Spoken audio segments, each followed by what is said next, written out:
Welcome to the journey with Anupasha. I hope your week has been good and I trust that you enjoyed our last episode.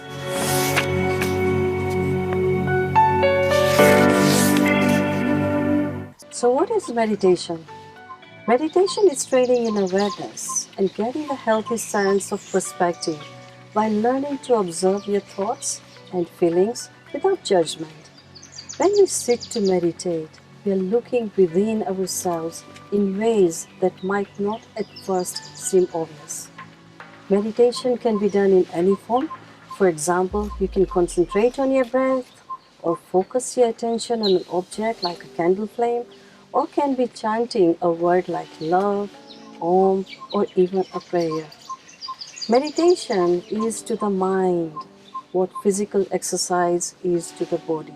The practice is done with the eyes closed and in a still seated position.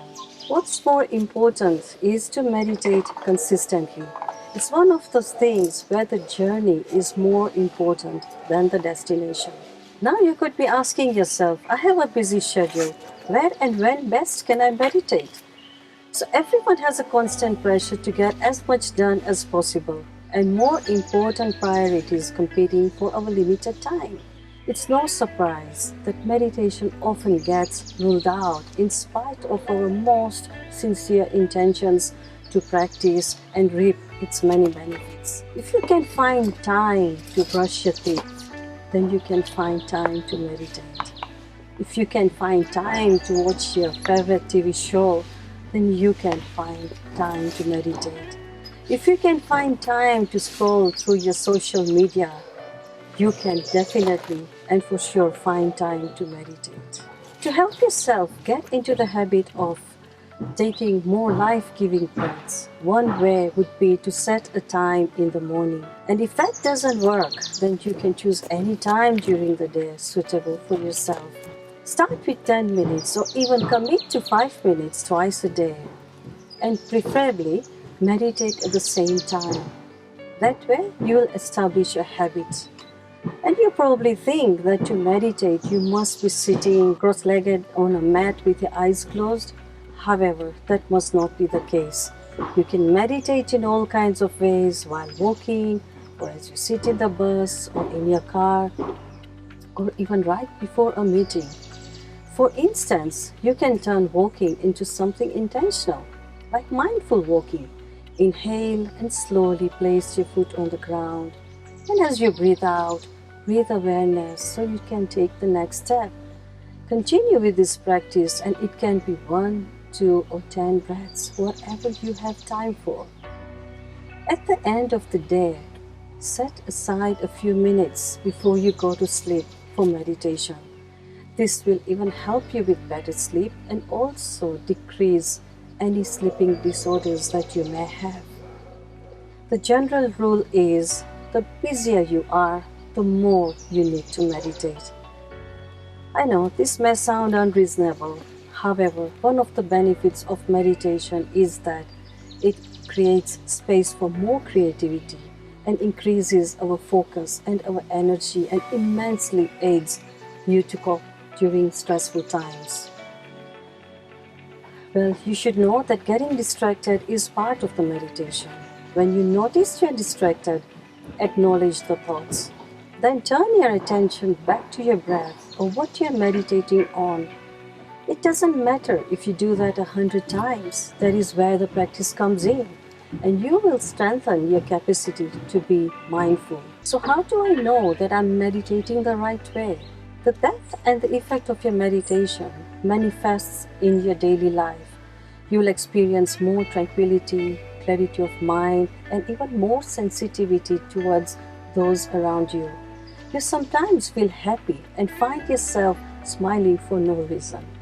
Also, you will be more centered with your thoughts on the present than the past or the future, and increase focus while meditating. Feelings such as anger, regret, anxiety, and so on slowly lose the importance as the meditation helps in breaking these barriers created in our mind through past experiences. As this loosens up, you will start to notice these changes then know that you are meditating correctly. So moving on, I will touch on how meditation helps relieve the emotional baggage that is involved in natural cellular healing. The brain is the part of the body where the meditation can really work magic. Besides changing our mindset and perspective, meditation can also physically alter our brains, rewire them towards more positive thoughts and emotions, and be more aware of the present moment. Brandon Bayes, the founder of the Journey work, uncovered what was stored in her cells through meditation. She uncovered emotions from childhood memories that were stored in her cells that caused the tumor in her uterus. After she healed from the tumor, Brandon developed essentially guided meditations that she called the Journey, whereby one focuses on the emotional healing and the other targets on physical illnesses. The emotional journey guides you down a road that's signposted with unresolved issues, including those that haven't manifested in disease. Then there is one that literally pulls back the emotional layers, where the meditation takes you back to the time of a specific trauma and to the feelings associated with it. And the tools in the journey guided introspection involves looking inwards to examine your thoughts and emotions, to access the old emotional memories stored in our cells that is capable of resolving and clearing old issues completely so the body can heal naturally. Scientific research shows that when we suppress our emotions, we are likely to become the basis of future disease because memories get stored in our cells. So this means that how we handle our emotions is likely to dictate our physical and emotional well-being. So when we are meditating and you try too hard to concentrate, your mind becomes restless. At that moment, it wants to break free of the obedience of the posture, the concentration, and stillness. These are what tendencies of the mind are. They are all thoughts, but they are the ones that you find hard to let go. We should realize that meditation is about becoming an observant of your thoughts, breath, and everything inside and around. The mind is conditioned to think either in future or past, which is a game of the mind. So please don't fight with your mind.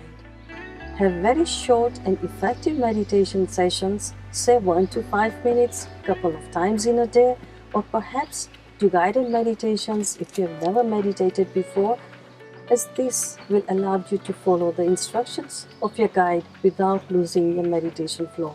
Whatever you choose, please practice and continue practicing without judging, criticizing, getting angry or frustrated.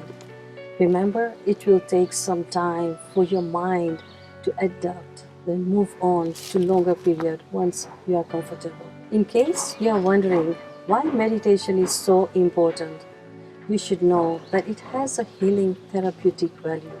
Meditation, to start with, is something everyone can do anywhere without any special equipments or memberships. It has been proven that the practice of meditation carried out on a regular basis will mitigate the symptoms of stress and anxiety and at the same time deal with difficult situations more easily. As I conclude, often the question of religion and meditation crops up. Well, here is the clarification. To meditate, it is not necessary to be a Buddhist, Hindu, or practice any religion.